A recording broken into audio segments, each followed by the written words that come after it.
Я хотел бы, как обычно, посвятить свой доклад микроэкономическому взгляду на те вещи, о которых нам только что рассказали макроэкономисты.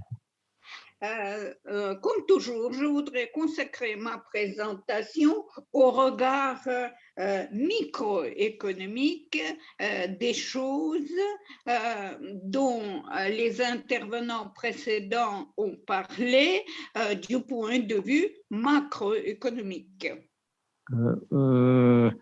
Я хотел бы начать с двух концептуальных утверждений.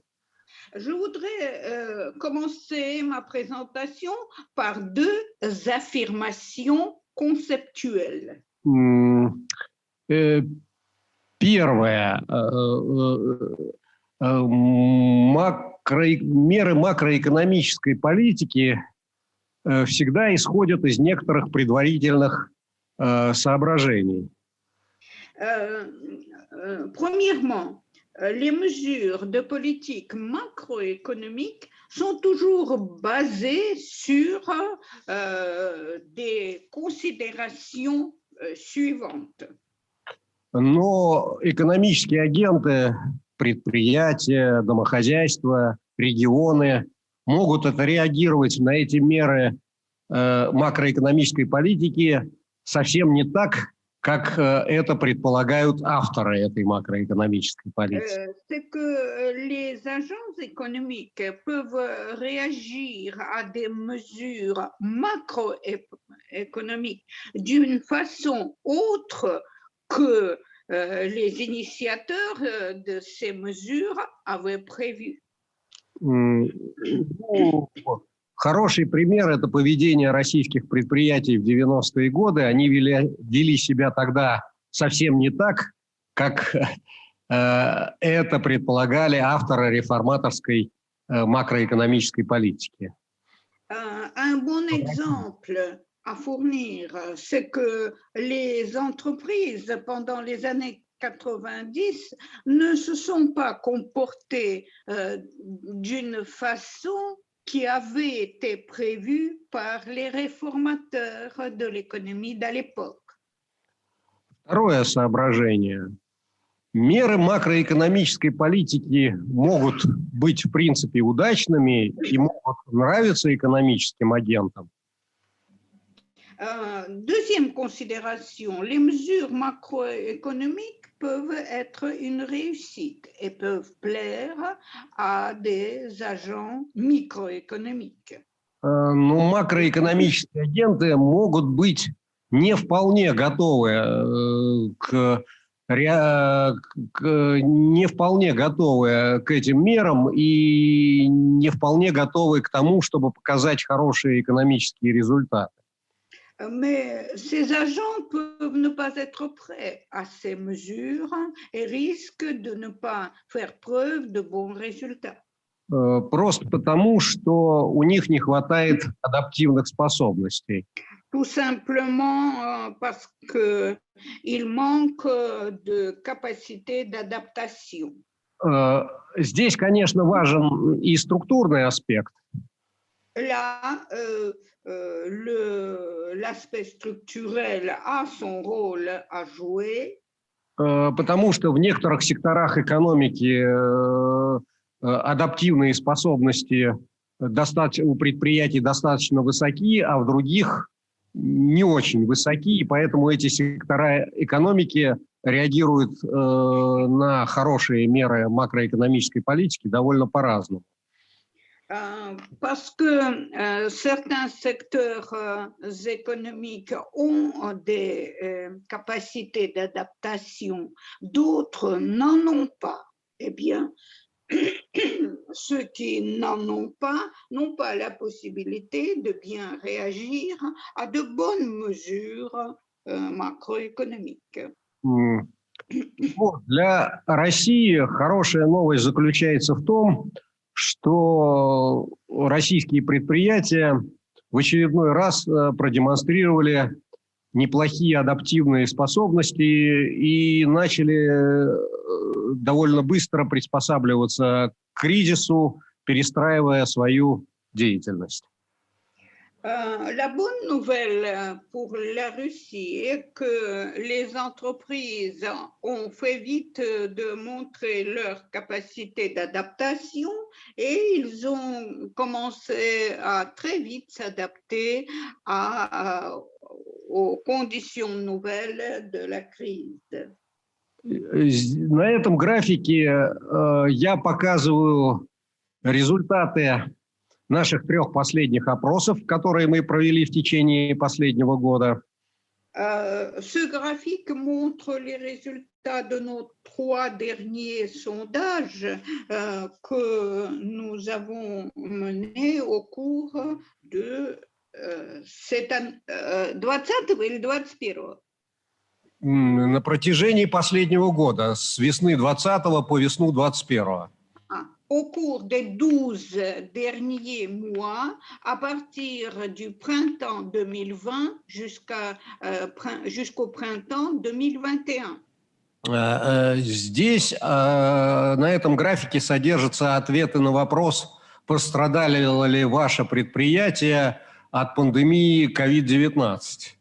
Ici, nous avons les réponses à la question de savoir si vos entreprises ont souffert de la crise provoquée par la pandémie.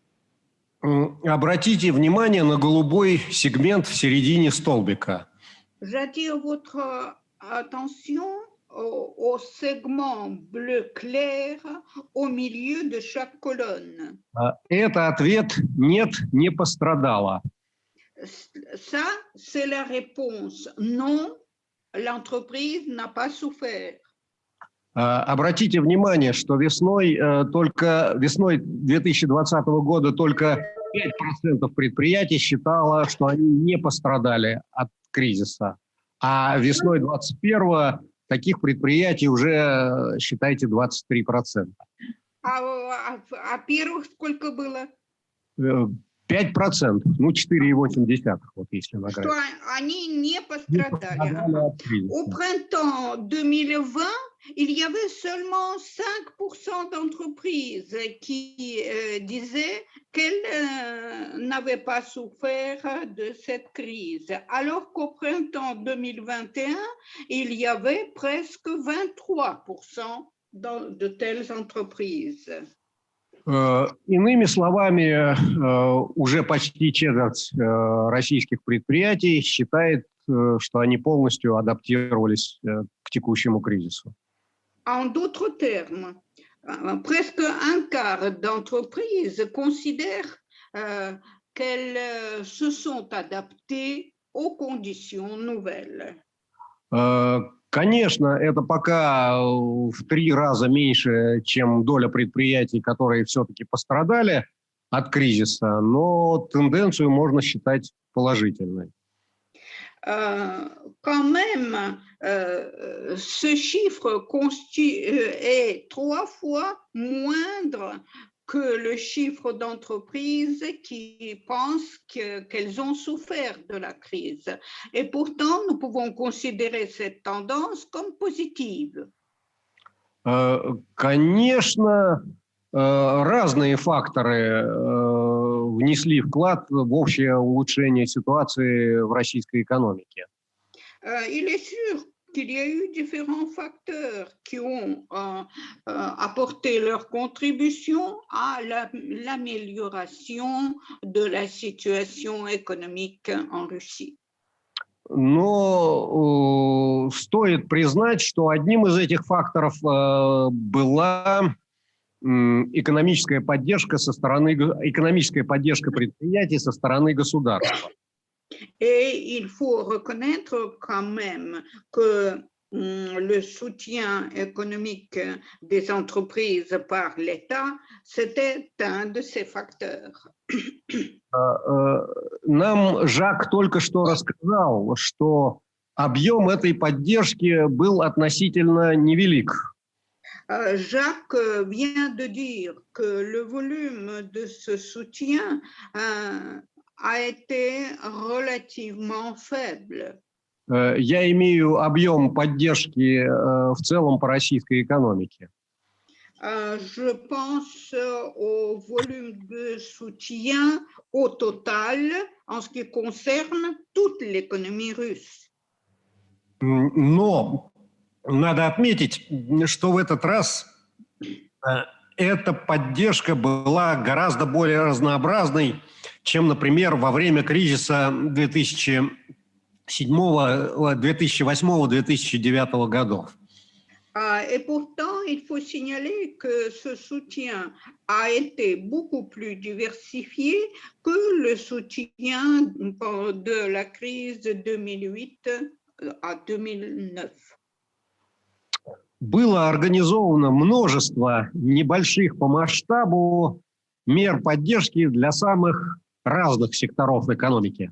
On a organisé des mesures de soutien des entreprises appartenant aux différents secteurs d'économie, des mesures toutes différentes quant à leur ampleur. Здесь, на этом графике, вы видите ответ на вопрос, сумело ли ваше предприятие воспользоваться мерами экономической поддержки со стороны федерального правительства.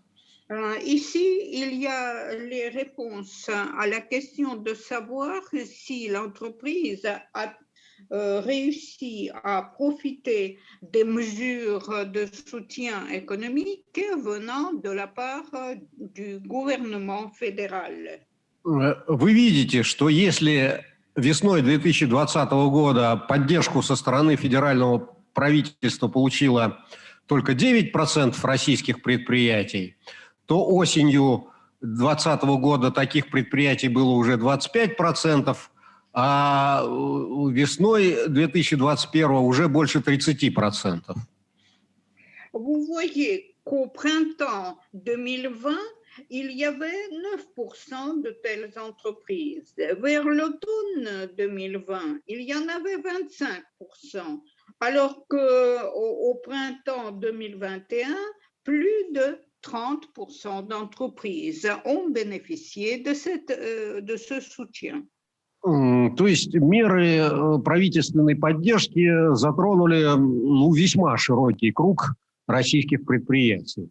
C'est-à-dire, ces mesures de soutien fédéral ont embrassé un grand éventail d'entreprises russes. На региональном уровне предприятиям тоже оказывали поддержку, хотя такая поддержка имела гораздо меньшие масштабы. Dans les régions, il y a eu le soutien des entreprises, mais quant à l'ampleur, ce soutien était moindre. Как видите, весной 2020 года о получении мер поддержки на региональном уровне сообщило 5,7% предприятий, а весной 2021 года 8,9% предприятий, чуть-чуть больше. Au printemps 2020, il y avait 5,7% d'entreprises qui ont constaté ce soutien et dans un an plus tard, il y a eu 8,9% de telles entreprises. В принципе, наверное, именно потому, что меры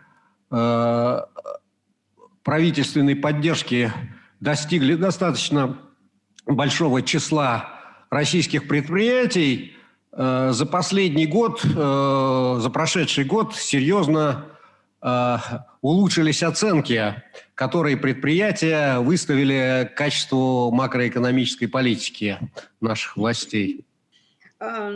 Nous pouvons dire que comme les mesures fédérales ont atteint un grand nombre d'entreprises, on peut dire qu'en 12 mois, les estimations des entreprises sont devenues meilleures quant aux mesures de soutien. Вот на этом графике вы видите ответ на вопрос, Как вы оцениваете антикризисную политику российских властей? Ici, vous voyez la réponse à la question de savoir comment vous estimez, как вы оцениваете какую политику? Как вы оцениваете антикризисную макроэкономическую политику российских властей? Comment estimez-vous la politique anti-crise macroéconomique des autorités russes? Нижняя строчка в столбце, бордовая такая, это вариант... En bas, la ligne rouge foncée. Это вариант ответа «в целом все хорошо, если ошибки есть, то небольшие».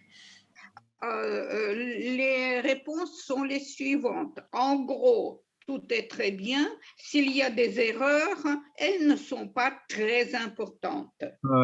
То есть это самая высокая оценка. C'est pour dire que c'est l'estimation la plus haute ou l'évaluation la plus haute. Как видите, весной 2020 года высокую оценку антикризисной политики правительства дали только 5,6% предприятий, а весной 2021 уже 18,5% опрошенных предприятий. Comme vous le voyez, au printemps 2020, il y a eu seulement 5,6% d'entreprises qui ont donné une haute appréciation, alors qu'en 2021, il y a eu déjà 18,5% d'entreprises. Второй снизу столбец – это вариант ответа «в целом неплохо, но есть и существенные недостатки». La deuxième colonne en bas, la réponse est la suivante. En gros, c'est pas mal, mais il y a des défauts. Как видите, весной 2021 года таких оценок в целом хороших тоже стало заметно больше. Au printemps 2021, comme vous le voyez, ces évaluations positives sont devenues plus nombreuses. Вот. И наоборот, как вы видите, заметно снизилось число отрицательных оценок, которые получила антикризисная политика правительства. Et vice-versa, le nombre des réponses négatives a diminué d'une façon notable. Здесь Олег Говто не подсказывает, что, конечно, надо корректировать на эмоциональное восприятие. Oleg me souffle qu'il faut quand même rectifier la situation compte tenu de la situation émotionnelle de l'entreprise ou de l'estimation, de l'attitude émotionnelle de l'entreprise. Здесь я согласен в значительной степени с Олегом. Et je suis d'accord avec lui en grande mesure. Весной 2020 года был жесткий локдаун и общая нервозность. Au printemps 2020, tous étaient très nerveux et très énervés. Il y a eu un lockdown. И предприятия не очень верили, что правительству удастся быстро довести меры поддержки до нижнего уровня. Et les entreprises n'étaient pas très sûres que les autorités parviennent à faire parvenir le soutien jusqu'à la base, jusqu'au niveau le plus bas. Но к весне 2021 года ситуация успокоилась, дым рассеялся, и выяснилось, что в целом ряде случаев предприятия получили от властей вполне реальную поддержку. Et vers le printemps 2021, le brouillard s'est dissipé, tout est redevenu calme et grosso modo, les entreprises ont bénéficié de l'aide de l'État.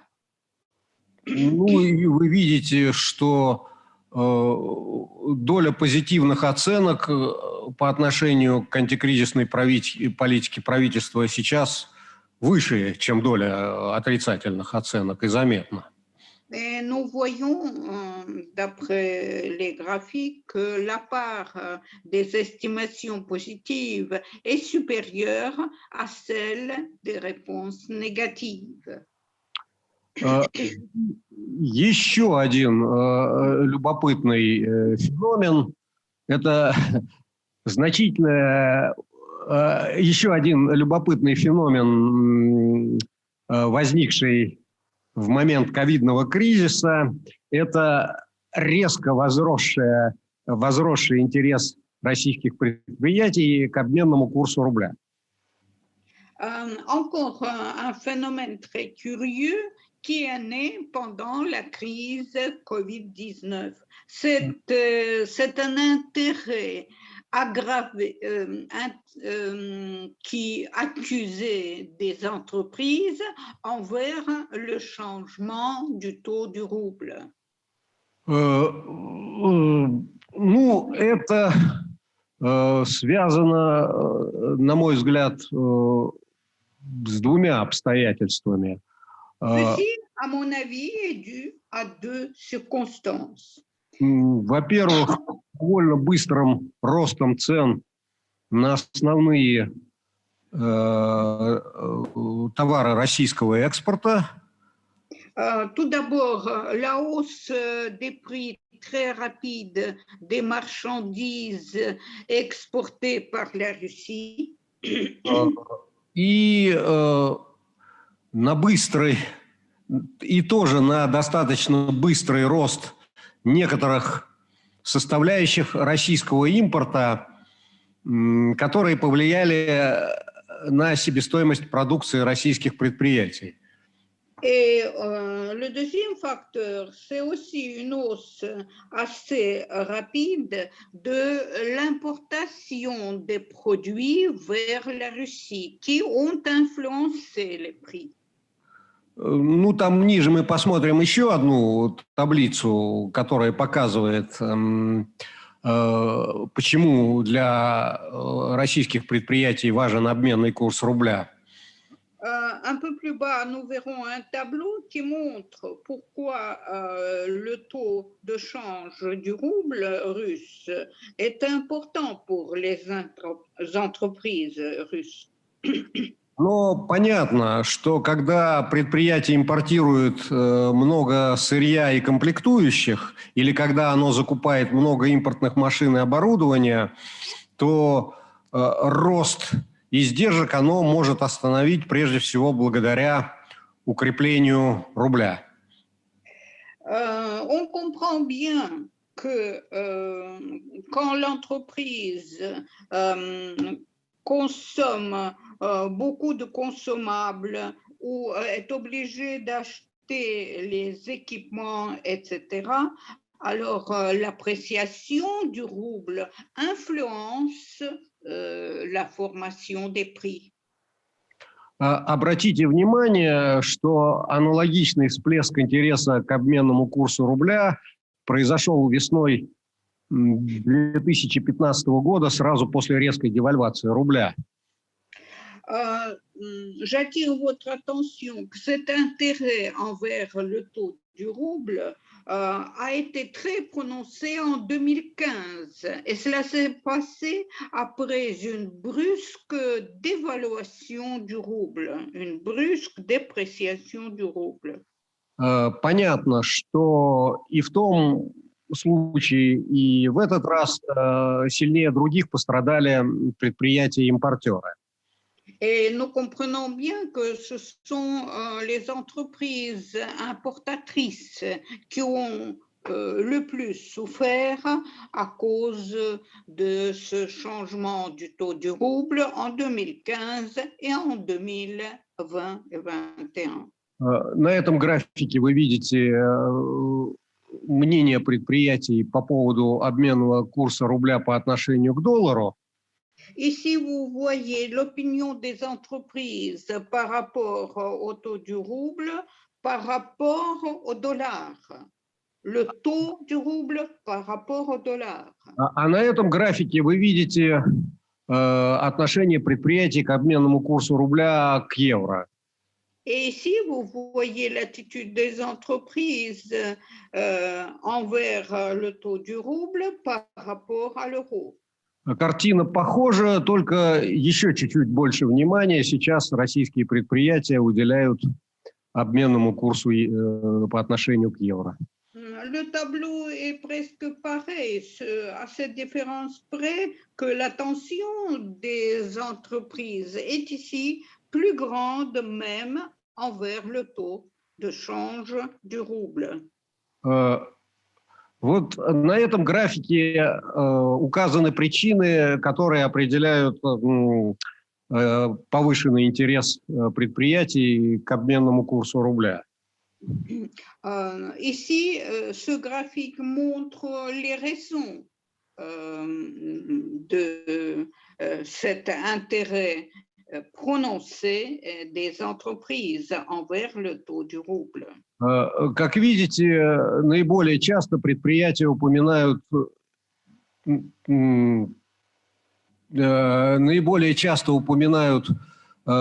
такие причины, как заметная доля импорта в закупках сырья и комплектующих.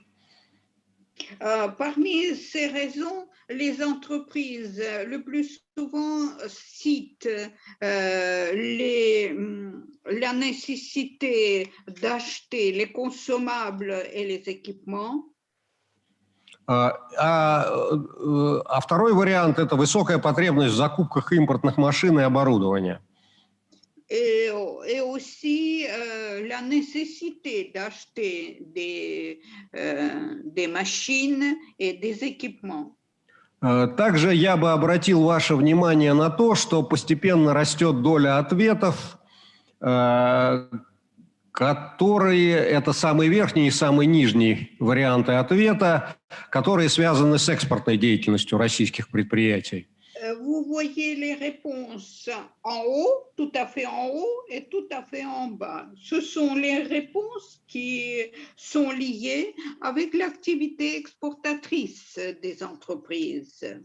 Известно, что некоторая часть российских предприятий, столкнувшись в прошлом году со снижением спроса на внутренних рынках, постаралась переориентироваться на внешние рынки, и кое-кто достиг в этом успеха. On sait qu'il y a eu une certaine partie d'entreprises dont le produit a été demandé moins dans le pays et ils ont atteint des réussites dans l'exportation. Ну и вот поэтому, на мой взгляд, постепенно растет доля ответов о том, что курс рубля важен для предприятий еще и с точки зрения конкуренции на внешних рынках. C'est pourquoi la part des réponses concernant le taux du rouble augmente, parce que ceci est lié avec la compétitivité des entreprises sur les marchés internationaux. Теперь о том, какая динамика обменного курса рубля была бы желательной для российских предприятий. Maintenant, en ce qui concerne le problème de la dynamique du taux du rouble qui pourrait être intéressante pour les entreprises russes. Вот самая нижняя строчка – это доля сторонников ослабления курса рубля. La ligne la plus basse montre la part des entreprises qui se prononcent pour la dépréciation du rouble. А зеленый столбик – это доля сторонников укрепления курса рубля. En vert, Vous voyez les réponses qui concernent les partisans de l'appréciation du rouble. А синий столбик – это сторонники стабильного курса рубля. En bleu, ce sont les partisans du taux permanent du rouble, du Как taux видите, stable. Как видите, к настоящему времени резко выросло число сторонников укрепления курса рубля. Comme vous le voyez, le nombre des partisans de l'appréciation du rouble a augmenté. Я думаю, это связано прежде всего с ростом цен производителей, о котором нам недавно рассказывал профессор Широв. Je pense que ceci est lié avec la hausse des prix des producteurs dont le professeur Shirov a parlé. Потому что для предприятий, которые импортируют довольно много, укрепление курса рубля – это совершенно понятный способ снизить свои издержки.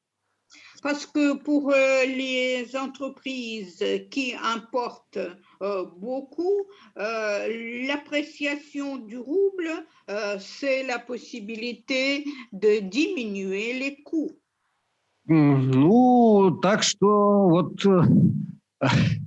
это уже к вопросу о том, какой курс рубля нужен современной российской экономике. Ceci en ce qui concerne le taux du rouble qui pourrait être intéressant pour l'économie russe. Ну, конечно, вот здесь маленький вопрос по ходу дела. Какие отрасли предпочитают какую динамику рубля? Ну, однозначно, машиностроение – это та отрасль, которая выступает за укрепление курса рубля. Pour ce qui est des branches qui se prononcent pour l'appréciation du rouble, la réponse est la suivante, c'est la construction des machines. C'est ce secteur économique qui est intéressé à cela. Ну и заключительный сюжет моего выступления связан с территориальной перестройкой деятельности российских предприятий. Ma conclusion portera sur la refonte territoriale de l'activité des entreprises russes. Как мы с вами и предполагали на недавних семинарах, предприятия все больше и больше используют удаленный режим деятельности. Comme nous l'avons prédit lors des séminaires précédents, les entreprises préfèrent de plus en plus une activité online, une activité éloignée. И пандемия, безусловно, ускорила этот процесс. Et la pandémie a accéléré ce processus. Если в 2017 году только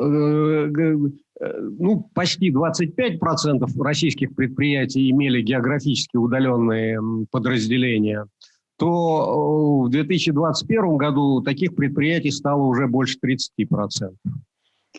Si en 2017, 25% d'entreprises avaient des unités éloignées du siège social, en 2021, il y en avait déjà 30%. Так, что-то... вот. Так... Удаленно, это что вы понимаете, онлайн или удаленно физически? Удаленно физически. Ага. Quand on parle de la distance, on a en vue d'une distance physique, c'est-à-dire éloignée. То есть то, что похоже на делокализацию в какой-то степени, нет? Ну, это в какой-то степени, да, делокализация. C'est une délocalisation en quelque sorte. Excusez-moi, comme en russe, c'est le même mot, j'ai dit online, il ne s'agit pas de cela, il s'agit d'un éloignement géographique. Ну, делокализация в пределах России, Карина Хаджиевна. Oui, mais il s'agit de la délocalisation dans les limites de la Russie. Ну и также постепенно растет доля предприятий, которые планируют создавать новые территориально удаленные подразделения в России. Oui. Et la part des entreprises qui planifient de créer des unités éloignées, délocalisées en Russie, cette part augmente aussi. Также продолжает расти доля предприятий, которые используют аутсорсинг, то есть передачу части своих функций, части своих работ сторонним организациям, предприятиям. То есть, это то, что субподряд? Нет. Аутсорсинг – это, ну, допустим, вы ликвидируете свою бухгалтерию и просите оказывать… La part des entreprises qui prévoient transférer une partie de leurs fonctions à d'autres unités augmente aussi. Il s'agit de outsourcing. Да, и продолжает расти доля предприятий, использующих технологию аутсорсинга в своей деятельности. Et cette part des entreprises qui utilisent des technologies d'outsourcing augmente aussi. Это, безусловно, тоже одно из следствий пандемии, поскольку аутсорсинг позволяет сократить контакты между сотрудниками предприятия и уменьшает плотность заполнения помещений. И вы видите, в 2017 году 35% предприятий использовало аутсорсинг, а в 2021 уже почти 40%. La pandémie a augmenté, bien sûr, cette tendance parce que outsourcing permet de diminuer les contacts entre les employés des entreprises, la densité des personnes dans les locaux des entreprises. Et nous voyons les pourcentages. En 2017, il y avait 35% d'entreprises qui optaient pour outsourcing. En 2021, 41%. Таким образом, пандемия совершенно очевидно меняет модели поведения предприятий в России. Ainsi, la pandémie, il est tout à fait évident, change de modèle de comportement des entreprises. И мы с вами только что увидели изменения институционального характера, финансового характера и географического характера. Et nous venons de voir avec vous des modifications, des changements de caractère financier, géographique et institutionnel.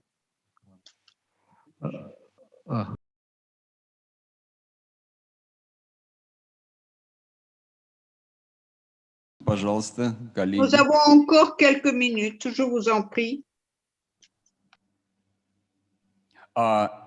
Julien, пожалуйста. Julien? Спасибо большое, Борис. Здравствуйте, рад вас видеть.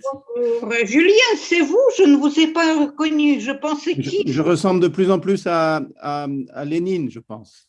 C'est vrai, c'est vrai. Bien, je suis ravi de voir et d'écouter tout le monde. Malheureusement, je ne pourrai pas être là cet après-midi, mais j'avais une question concernant la présentation de Dimitri. Так, я счастлив видеть всех и хочу перед вами извиниться во второй половине нашей сессии. Я не смогу сегодня присутствовать, но у меня все-таки есть вопрос, который я хотела бы задать Дмитрию Борисовичу.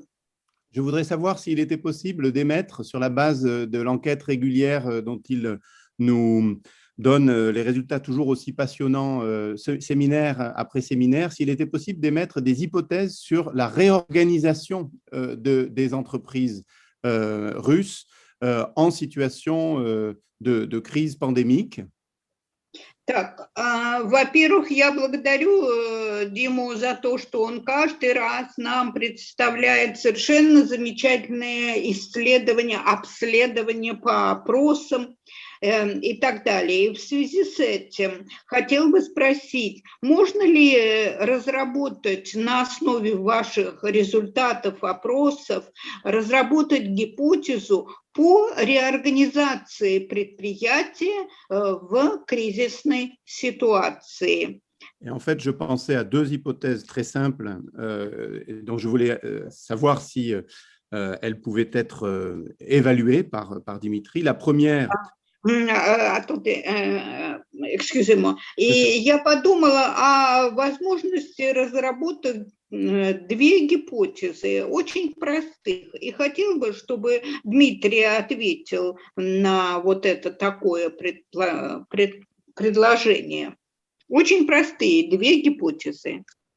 Donc, la première, c'est que la pandémie a conduit les entreprises, un grand nombre d'entreprises, à réorganiser et repenser leur travail, notamment grâce aux technologies numériques.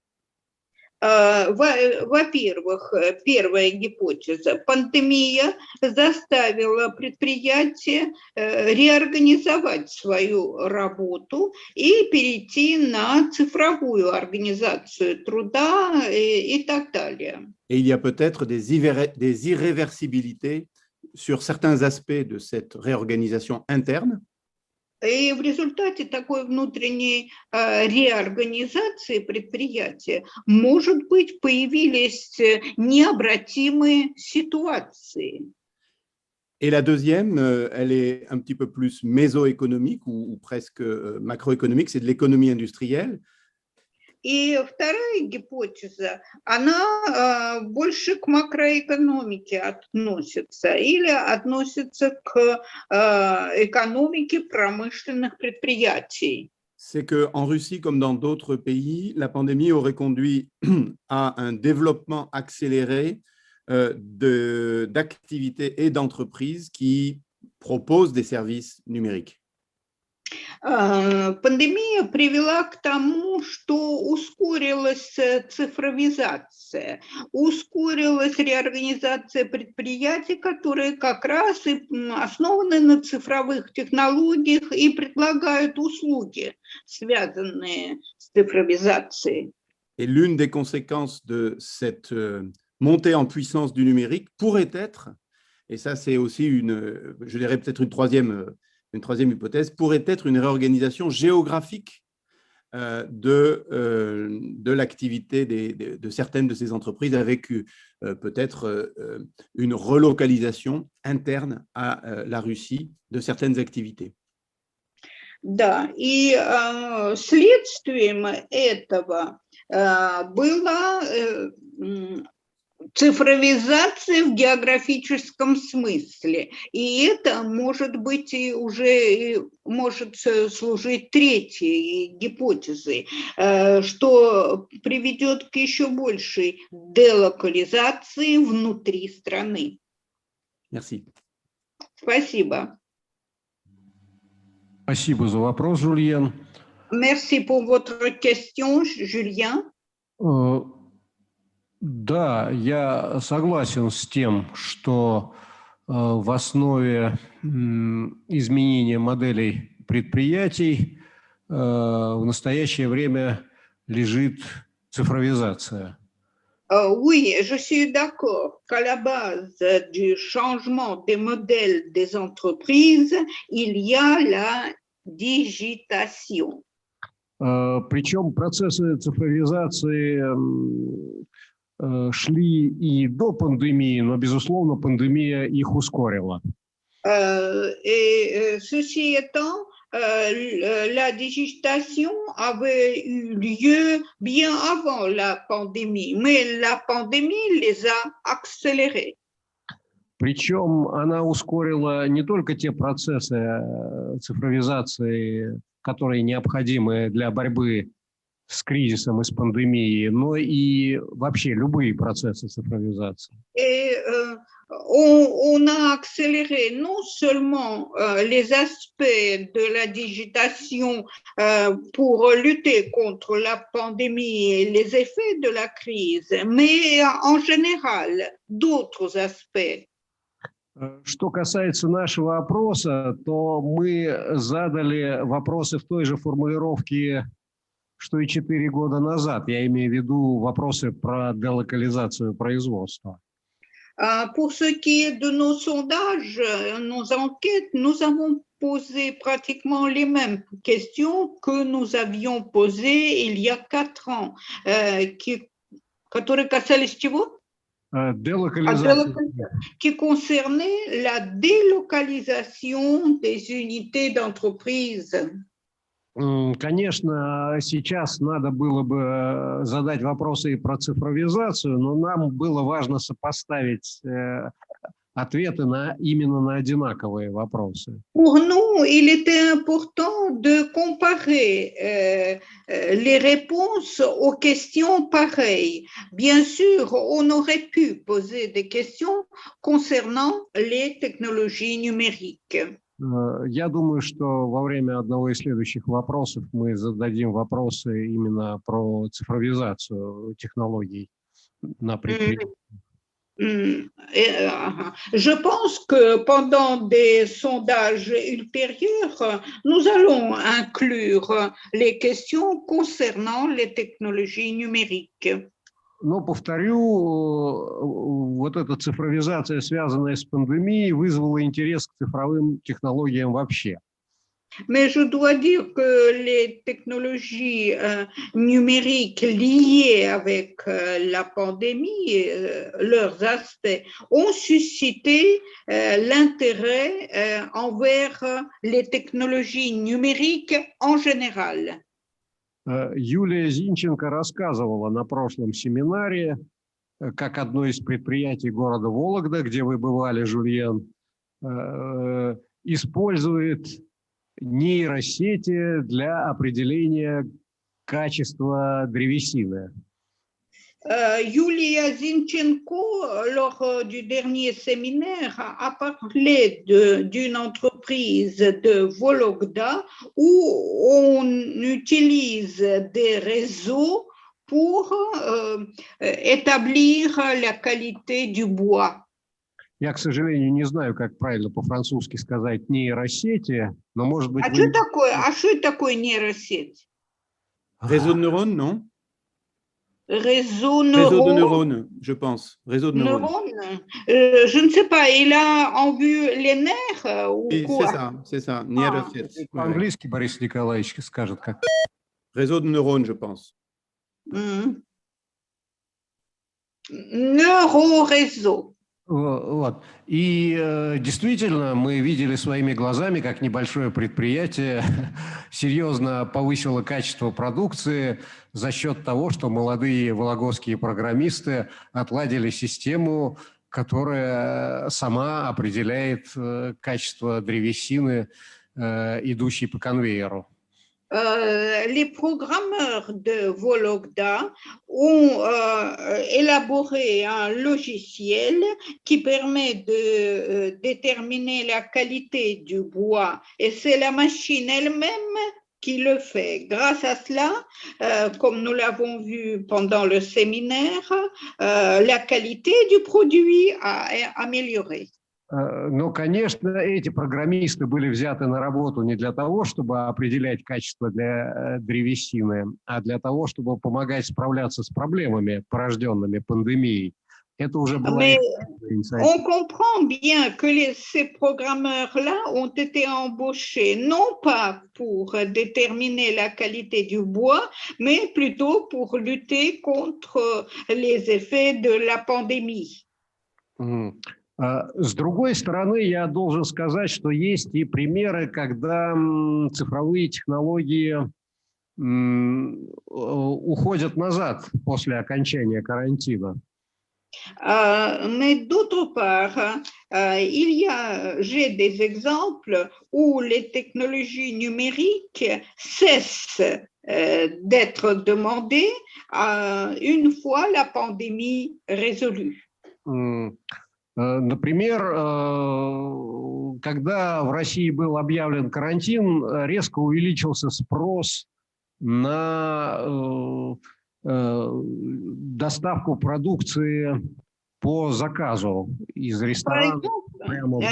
Par exemple, quand l'isolement a été déclaré en Russie, c'est la demande des produits alimentaires amenés à domicile qui a augmenté du coup.